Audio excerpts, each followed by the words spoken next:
ఎన్నికల్లో కూడా ఇక్కడ నిలబడిన మీ అభ్యర్థి లోకేష్ గారు ఆ రోజు ఎన్నికల్లో ఓడిపోయినప్పుడు పట్టు వదిలిపెట్టకుండా మళ్ళా ఇదే నియోజకవర్గంలో పట్టు సాధించాలని కష్టపడి మీ అందరి విమానం చూరుకొని ఈరోజు ఒక విధంగా చెప్పాలంటే మంచి నియోజకవర్గాలు గాజువాక అదే మరికి 95,000 మెజారిటీ అక్కడ. ఇంకొక పక్కన భీములి తెలుగుదేశం పార్టీకి ఎప్పుడు కూడా కంచుకోట, అక్కడ 94,000 93,000 మెజారిటీ. మూడో నియోజకవర్గం మంగళగిరి 92,000 మెజారిటీ.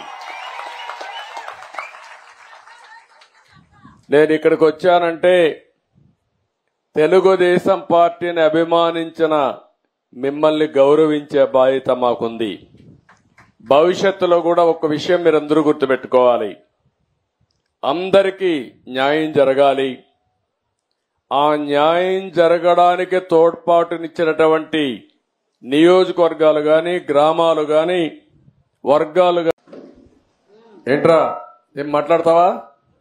మాట్లాడు, నువ్వు కూడా మాట్లాడు. ఏం మాట్లాడుతావు? ఏం చదువుతున్నావు? Fifth class. బాగా చదువుతున్నావా? ఏ స్కూలు? శ్రీ చైతన్య. శ్రీ చైతన్య. ఏమో మంచి స్కూల్కే పోతున్నావు. సార్ నా పేరు కూడా మీ పేరే. ఏం పేరు? చంద్ర ఆదిత్య. చంద్ర ఆదిత్య. నువ్వు చాలా తెలివైన వాడు, ఇప్పుడే హుషారుగా ఉన్నావు. పెద్ద అవుతాయినాక ఏం చేస్తావు? ఆర్మీకి వెళ్తావు. శభాష్, దేశాన్ని కాపాడతావు. నమ్మకమేనా? Good, congratulations. దేశాన్ని కాపాడడానికి కావాలి, నీలాంటి దేశభక్తి ఉండేవాళ్ళు కావాలి ఈ దేశానికి. మనస్ఫూర్తిగా అభినందనలు, కంగ్రాచులేషన్. ఎంతమంది మీరు? 4, 5, 6 ఎవరు? నేను, సాయి, మా అమ్మ, మా నాన్న, మా తాత, మా నాని. ఓకే, గుడ్, బాగా చెప్పావు. సాయి ఏం చేస్తాడు? 7th class. నీకంటే పెద్దోడు. వాడు బాగా చదువుతాడు, నువ్వు బాగా చదువుతావా? సాయి, నువ్వు మంచోడా వాడు మంచోడా? నేను. అక్కడ స్వార్థం వచ్చిందా నీలో? ఎవరు చెప్పాలి? అమ్మ చెప్పాలి, అవునా కాదా? అమ్మని చెప్పమను. ఏం చెప్తుందా? ఎవరు మంచోళ్ళమ్మా? సాయి కామ్ సార్, నేను కొంచెం ఫాస్ట్. అదేమ్మా, ఇద్దరు మంచోళ్ళు అంటావు నువ్వు. తల్లి ఎప్పుడు ఒక కొడుకు సైడ్ తీసుకోదు, ఇద్దరిని నచ్చ చెప్తాది. గుడ్, ఓకే అమ్మా. సార్ నమస్కారం సార్, నా పేరు కృష్ణప్రియ. సార్ మీరు ఎప్పుడు సంక్షోభంలో అవకాశాలు ఎత్తుక్కోవాలి అంటారు. మొన్న శ్వేతపత్రం రిలీజ్ చేశారు కదా సార్, దాంట్లో ఎప్పుడు పోలవరం కంప్లీట్ అయ్యిద్ది అంటే మీరు చెప్పలేదు కదా సార్. నా తల్లి, చాలా తెలివి ఎక్కువైపోయింది అందరికి. ఇప్పుడు పోలవరం వచ్చింది ఇష్యూ ఏంటంటమ్మా, అక్కడ డయాఫామ్ వాల్ ఒకటి ఉంటుంది. మీకు అందరికి, రాష్ట్రంలో ఉండే అందరికి అర్థం కావాలి. పోలవరంలో నదిలో ప్రాజెక్ట్ వస్తుంది, ఎక్కడైనా సరే నదికి అడ్డంగా కడతాం. పోలవరం నదినే తిప్పి ప్రాజెక్ట్ కడుతున్నాం. ఈ నీళ్లు పక్కకు తీసుకొచ్చి అక్కడ ఎర్త్ కమ్ డ్యామ్ అంటే ఒక పెద్ద డ్యామ్ కడతాం. పోలవరంలో ఏంటంటే కిందన పొరలన్నీ ఇసుక పొరలు ఉన్నాయి, నీళ్లన్నీ వెళ్ళిపోతాయి. అవి అరెస్ట్ చేయాలి. అది అరెస్ట్ చేయాలంటే ఒక స్పెషల్ టెక్నాలజీతో 95 మీటర్ల వరకు ఒక కట్టడం కట్టాలి. ఒక స్పెషల్ టెక్నాలజీతో ఒక పెద్ద కట్టడం కడతాం. దానికి జర్మనీ కంపెనీ వచ్చి మొత్తం వేశారు, దాన్ని డయాఫామ్ వాల్ అంటారు. అది నేనేం చేశానంటే, పోలవరంలో 6 నెలలే పనులు అవుతాయి. జూలై నుంచి వర్షాలు వస్తాయి, డిసెంబర్ వరకు వరదలుంటాయి.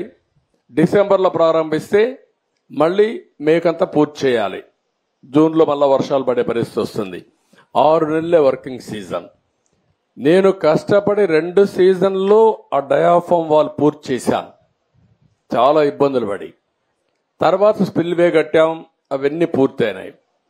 ఈ పని చేయాలంటే, ఎర్త్ కమ్ డ్యామ్ కట్టాలంటే పక్కన 2 వాల్స్ కట్టాలి, అవి కాఫర్ డ్యాములు అంటారు. దానికి కూడా నీళ్లని రాకుండా కొంతవరకు డ్రౌటింగ్ చేయాలి. డ్రౌటింగ్ కూడా చేసి అక్కడి నుంచి కట్టుకొని రావాలి. కరెక్ట్ గా నేను అధికారంలో ఓడిపోయింది మేలో ఓడిపోయాం. మే జూన్ వరకు గాని పనిచేస్తుంటే డయాఫామ్ వాల్స్ అని పూర్తి చేసేస్తుంటే నీళ్లు అక్కడికి వచ్చేటి కాదు. ఒక చిన్న గ్యాప్ ఉంటే కాంట్రాక్టర్ మార్చారు, ఆఫీసర్లు మార్చారు, వర్షాలు వచ్చాయి, 2 ఏళ్లు పట్టించుకోవాలా. నీళ్లన్నీ వచ్చి డయాఫామ్ వాల్ కింద నుండేదంతా సుడులు తిరిగి, ఎందుకంటే అవి పెద్ద ఎత్తున 20 లక్షలు 30 లక్షల క్యూసిక్స్ ఆఫ్ వాటర్ వస్తుంది. దేశంలోనే ఎక్కువ నీళ్లు ప్రవహించే నది గోదావరి. ఇప్పుడు ఆ నీళ్లన్నీ వచ్చి సుడులు కొట్టేసింది, కిందన మట్టి అంతా ఇసుకంతా తీసేసి కొట్టుకొని వెళ్ళిపోయింది. ఆ సుడులతో కాఫర్ డ్యామ్ దెబ్బతినింది, డయాఫామ్ వాల్ దెబ్బతినింది. మీరే కంప్లీట్ చేయగలరు సార్, అమరావతి అయినా పోలవరం అయినా సరే. మీరందరూ కూడా అమ్మా, రాష్ట్రంలో ఉండే 5 కోట్ల మంది ప్రతిరోజు ఒక్కసారి మీకోసం దేవుణ్ణి ప్రార్థించండి, ఈ ప్రభుత్వం కోసం కూడా దేవుణ్ణి ప్రార్థించండి. ఇవన్నీ పూర్తి కావాలని, పూర్తి అవుతాయి, చేస్తాం. లోకేష్ గారిని చూస్తుంటే ఇవాళ మాకు బాగా సంతోషంగా ఉంది సార్. ఇంకా బాగా పని చేయించుకోండి అమ్మా మీరు. 5 years నుంచి ఎప్పుడు వచ్చినా ఎంత సంతోషంగా అందరినీ యువతను పెట్టానమ్మా ఈసారి. ఇతను కూడా శ్రీనివాస్ అని ఇప్పుడు మంత్రి, first time MLA, first time minister. వాళ్ళ తాత ఎంపీగా పనిచేశాడు, వాళ్ళ బాబా ఎమ్మెల్యేగా పనిచేశాడు. అందుకే ఆయన్ని ఈరోజు బాగా చదువుకున్నాడు. చదువుకున్న కుర్రాన్ని తీసుకొచ్చి సీట్ ఇచ్చి ఇప్పుడు మళ్ళా మంత్రి చేశాను. కాబట్టి ఇలాంటి యువకులను పెట్టాను, ఎందుకంటే మీకు మంచి పనులు చేయాలని. వాళ్ళు ప్రూవ్ చేసుకునే బాధ్యత వాళ్ళకుంది, ప్రూవ్ చేసుకోకపోతే ప్రూవ్ చేయించే బాధ్యత కూడా నాకుంది. వదిలిపెట్టని ఎవరిని.